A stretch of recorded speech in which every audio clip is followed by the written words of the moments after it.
set off from Tweed Heads on May the 20th for the 1,600-kilometre journey to raise money to pay a debt.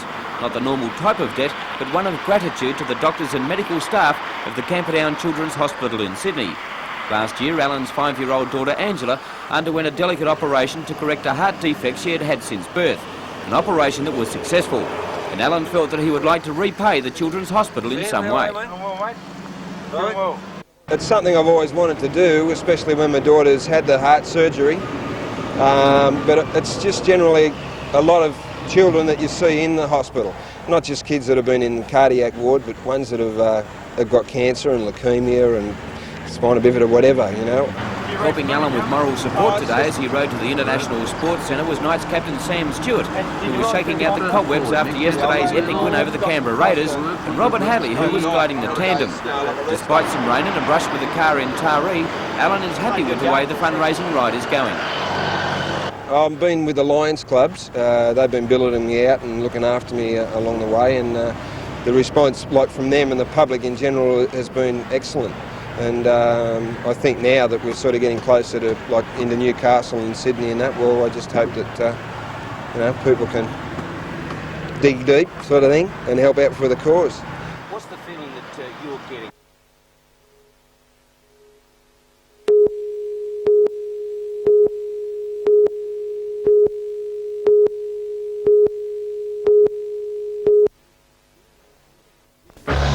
The Anzac frigate contract is being fought by two consortia offering to build very different ships. The Victorian Amacon Group wants to build the German Mako 200, while the New South Wales-based AWS consortium has opted for the Dutch-designed M-class frigate. Both have been stressing the strong points of their chosen design in a long-running advertising campaign. Today, AWS strengthened its case with members of the Newcastle Rotary Club. Captain Skygrond is an officer with the Royal Netherlands Navy. He is now based permanently in Australia, given the task of assisting AWS to win its tender battle. Captain Skygrond says his appointment is just one example of the support the Dutch Navy is prepared to give if its frigate is chosen. We would exchange information on the design of the ships. We would exchange information on software design. We would exchange during the lifetime of the ships the experience that each of the navies has, experience in operating the ships, maintaining the ships in the logistics support area. And by doing so, this would be very advantageous for all the partners involved, all the three navies.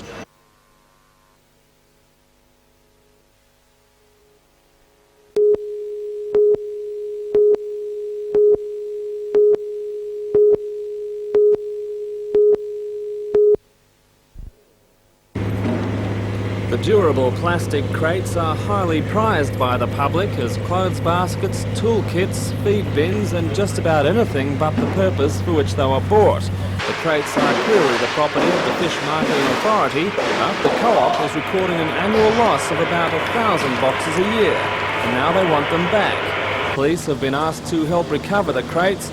They say the warning of a $200 fine stamped on the missing goods is well out of date. The penalties are pretty substantial in the fact of a fine of $2,000 and or imprisonment for 2 years. The co-op has proposed an amnesty until June 30th for the return of the crates. It's believed many are lying unwanted at the back of hotels and restaurants, and they'll be recovered by the co-op for just a phone call. For those who hang on to the crates after the amnesty, police say they'll be treating offenders seriously. If we receive information after the 30th of June, we'll certainly be acting on it, and prosecutions will be launched if sufficient evidence there.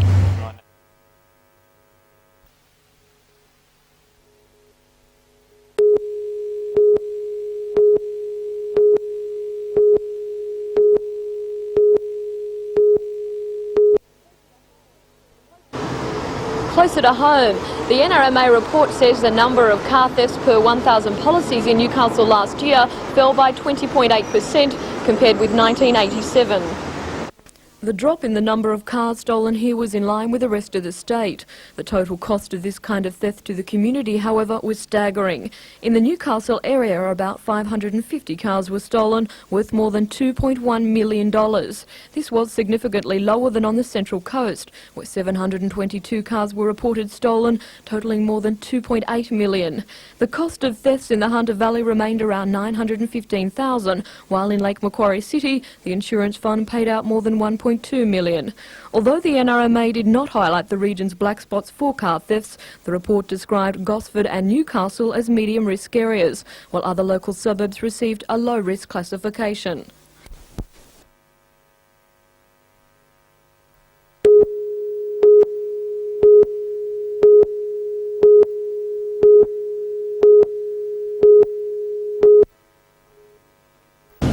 The local group believes the tract report prepared for the state government on the East End does not address the needs of Newcastle people.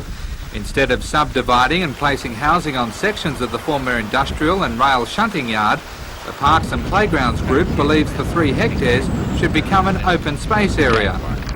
We put forward a vision for this area, a vision of a historic park and an open-air museum. It's a vision that will bring together all the people of Newcastle and all the ideas, and it brings in a logical way the history, the natural history of the area as well as the social history, and produces something that's really unique to Newcastle. Mr Lithgow says within 100 years, if the plan is allowed to go ahead, Newcastle will have a park equal in size to Sydney's Botanical Gardens and at a fraction of the cost put forward in the consultant's plan. The cost of this park should be, of course, footed by the state government, and I'm sure the state government will certainly be helping a good deal to put this into operation. The tract said that their plan would be $2 million, this would be considerably less. The Parks and Playgrounds group, which represents 150 residents, released its plan to the public today and will now begin canvassing local citizen and commerce groups for support. Darren Curtis for NBN News.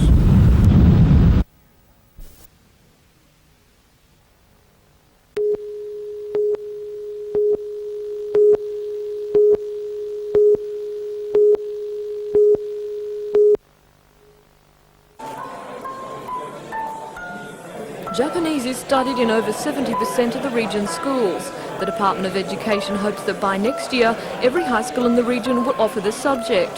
However, it's an aim which will require extensive funding and specialised teaching. Today, the department received a helping hand with the program from the Japanese Travel Bureau, who donated a package of educational material to 48 schools in the region. The Department of Education sees Japan as a vital contributor to the region's growth. Our relationships with Japan in Newcastle in industry are extremely important, and the tourist industry in Hunter has the potential to bring hundreds of thousands, maybe millions of dollars into this community through Japanese visitors.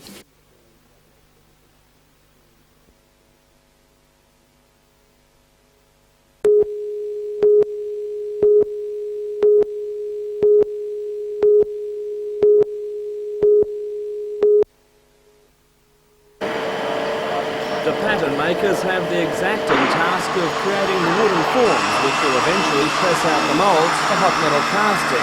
The pattern shop has had its share of accidents in the past, but injured employees haven't taken any time off in 40 years.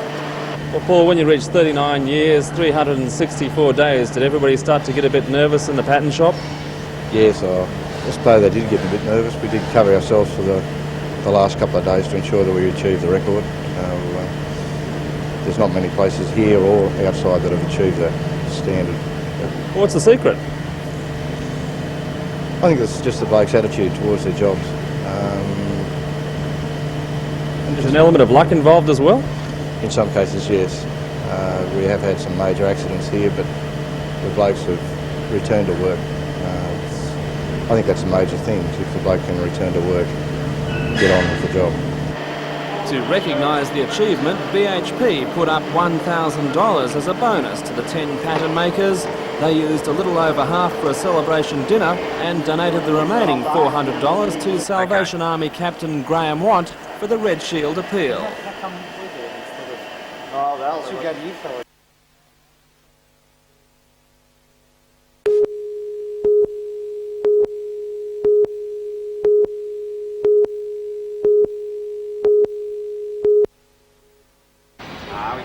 The Charlestown club, Cahibas Darby Ross, celebrated becoming a grandfather for the 9th time this morning by easily winning his section.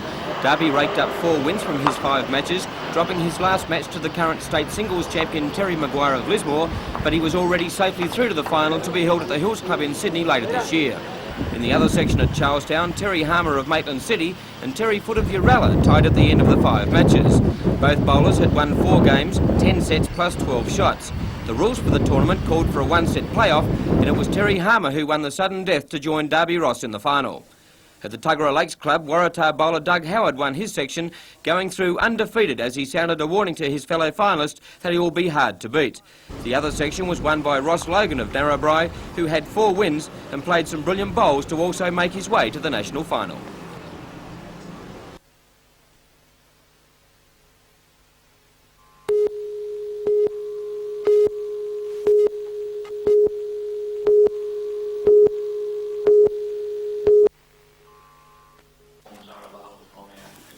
Frank Arkell has been Lord Mayor of Wollongong since 1974 and is serving his 2nd term as the independent state member for the seat of Wollongong. He is outspoken on many subjects, none more so than his city. Frank Arkell unashamedly pushes Wollongong at every opportunity. Oh, well, I've got brochures in the mayoral car, I've got books I present, and I've got cufflinks and spoons and flags and... Alderman Arkell also has a reputation for speaking his mind on other subjects. In his firing line today, New South Wales Premiers not taking enough interest in Wollongong and, of course, the rest of the state. The Premiers of New South Wales have, I regard, been Premiers of Sydney. Frank Arkell's outspoken style has cost him at times, but he also has plenty of supporters. Many in Wollongong credit him with turning the city around. Millions have been invested in new businesses there, including the massive grain handling terminal, which the state government was persuaded to build at Port Kembla. Alderman Arkell says that Newcastle, like Wollongong, has to battle an image problem and says the council and businesses need to work harder at promoting the city. I think local government generally doesn't play the aggressive role, and I think local government should play an aggressive role. I think it should lead the community. There should be city government. Local government people should combine with state government people, work together for the people. And they shouldn't be poles apart. I brought them together in Wollongong because I'm the Lord Mayor of the state.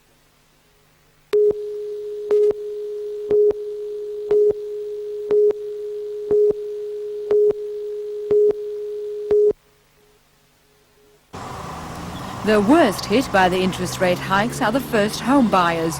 They can't get into the market because they can't afford the interest rates. Also, Sydney buyers are getting into that cheaper end of the Newcastle market, keeping those prices stable. But solicitors are experiencing a slowing of conveyancing work, and that means overall fewer homes are being bought. Solicitors I've spoken to generally in Newcastle have said that in the last 2 or 3 weeks they have noticed a slight downturn, but only marginal. And compared to this time last year, has there been a significant downturn in conveyancing? Not significant. This time last year and perhaps early this year, conveyancing levels were fairly hectic. I think now they've reduced to a level which we might say is comfortable, but there hasn't been a significant downturn. Real estate agents in the Hunter echoed those comments. What's happening in the Hunter? I think that it's been more of a stabling effect in Newcastle. I think it's fair to say that the prices have stopped the spiral of earlier this year and the latter part of last year. I think we will hit a plateau and things will level out at this point in time. While Sydney is experiencing big real estate drops, Newcastle and the Hunter Valley appear to be weathering the latest round of interest rate hikes. However, on the Central Coast, things are much different. Darren Curtis has the story. On the Central Coast, and real estate agents are claiming that the boom has ended and business is now going downhill, resulting in 30% losses. One agent, Steve Rawsthorne, says there's no such thing as first home buyers on the Central Coast anymore. Well, although we've lost our first home market in this area because we are talking a lot of deposit for them to get even into the market now. The Central Coast has the fastest growth rate in the state. In fact, if you drive around the area, you see plenty of these sold signs. A fact that Wang Shire councillor Tim Farrell says real estate agents shouldn't be complaining because they've had it too good for too long. Well, I think they're like everyone else. They've had a pretty good run and now it's tightened up a bit. I suppose they start to complain, but as I said before, I think there's just too many real estate agents in Warwickshire.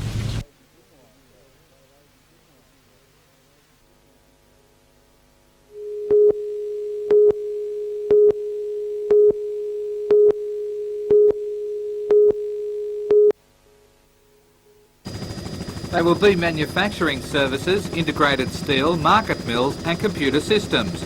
Each will have its own financial and personnel structures, but will be responsible to BHP management. Rod and Bar Products Division General Manager Rob Chenery says the new sections will not vary much from the present management structure. Well, at the moment we are an integrated steelworks with a management structure based on running an integrated steelworks. And what we're doing is recognising that we are more than an integrated steelworks, that we're in more than one business, that we need a management and financial structure that allows us for growth in the future. The restructure would not be restricted to just the new divisions. Mr Chenery says a fifth arm that would attract expansion and be profitable would be considered. It's envisaged the divisions will attract Defence Department contracts, become the leading edge in computer technology and realise plenty of benefits to Newcastle. I think Newcastle has a major gain out of this. One of the things we will do is create a new industrial park, and our manufacturing services will have the option to move into that area in new premises as time goes on, but we will also wish to attract new manufacturers and customers into that park so that we develop our overall market and develop more jobs for Newcastle. The industrial park will be constructed on the old Lysart site, now a derelict plot at the northern end of the steelworks. Mr Chenery also gave the guarantee that new employees attracted to the sub-businesses will be given job security for 3 years under the Newcastle Steelworks Development Agreement. Darren Curtis for NBN News.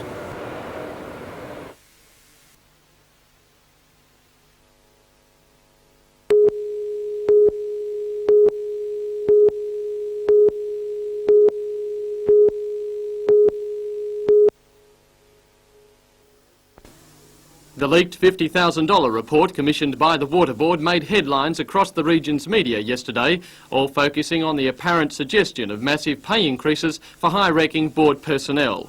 Today, an angry chairman of the Water Board, Glenn Turner, hit back. But I think it has been grossly misrepresented to our customers, the ratepayers, as to what the contents of that report are. The figure of $1 million push is absolute rubbish. In fact, the only word for it is to describe it as that with which we treat.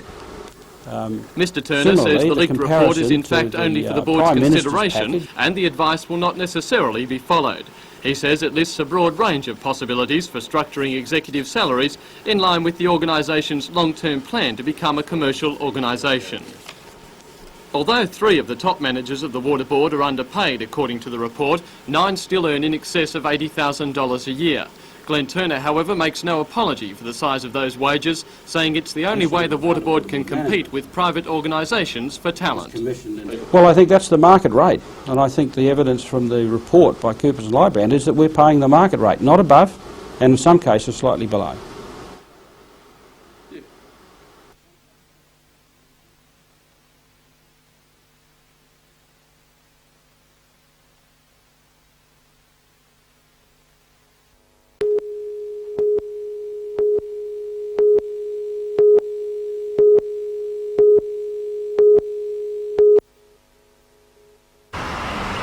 The robbery happened just after 2 o'clock when the shopkeeper, Steve Teleski, went to the bank, leaving his wife Bona Teleski in the shop with their baby.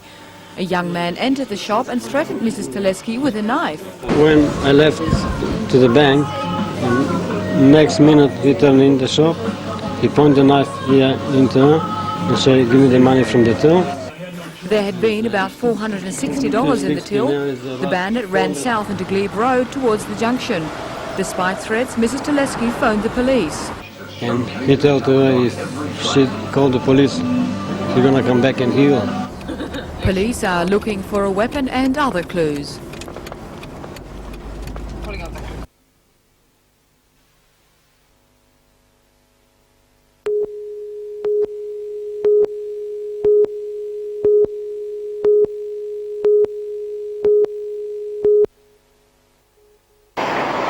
The Apollo Charlestown now has 70 staff, but up to 200 could be employed there if plans to expand the establishment are approved. Extensions worth $30 million are being proposed to create a 200-room international hotel with a family restaurant, king-size rooms, interconnecting and penthouse suites. underground car parking for around 300 cars, an entertainment area and conference rooms for 200 are also planned, along with service departments for long-term visitors. The complex now caters to a large extent for the business community, but the development will enable it to cater more for tourists as well.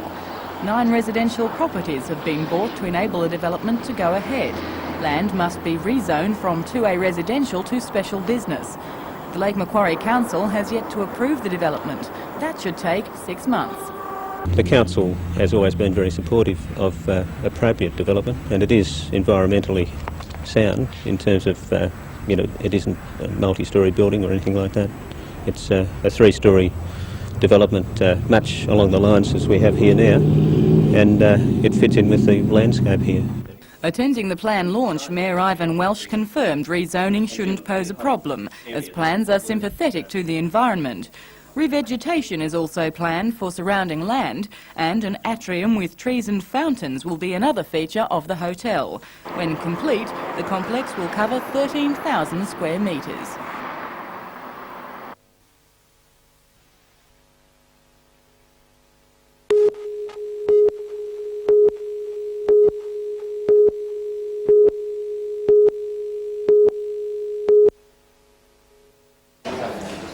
Today's protest coincided with the closure of all schools in Hong Kong. The sit-in began at 11 o'clock this morning. It was a quiet event. Organisers emphasised they wanted no violence or trouble. Students tried to contain their emotions behind cardboard placards. There were no more defence for their private grief and sadness to the outside world than students in Beijing had had with their placards against the army during the June 5 Beijing massacre. Why the silence? I think we really can't do anything to influence the people upstairs. We just want to show our grief. Many of the protesters were from Hong Kong.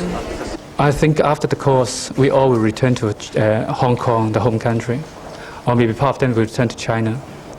Does that prospect worry you? Really do. I do worry. It does really worry me. Students wore black armbands, symbolic of that black day in Beijing. Eventually, students broke into song. Signed petitions and placards echoed messages read in the faces of those protesting. Words like bloodshed, shocking, disgusting and inhuman appeared again and again on petitions.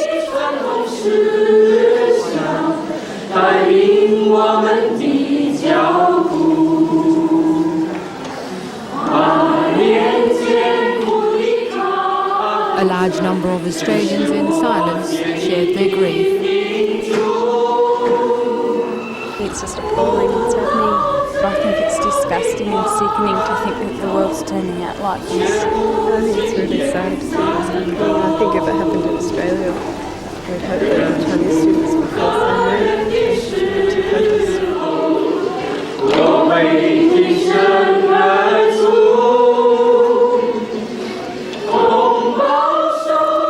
But within the group of 150 students, one exchange student, a solitary Chinese, didn't sing. He thought of his family back home. I have a family in Beijing near Wuhan. From the news reports this morning, there is also some trouble in Wuhan. Have you been trying to get in touch with your family? Oh yes, I have. I'm now hoping to get letters from my wife.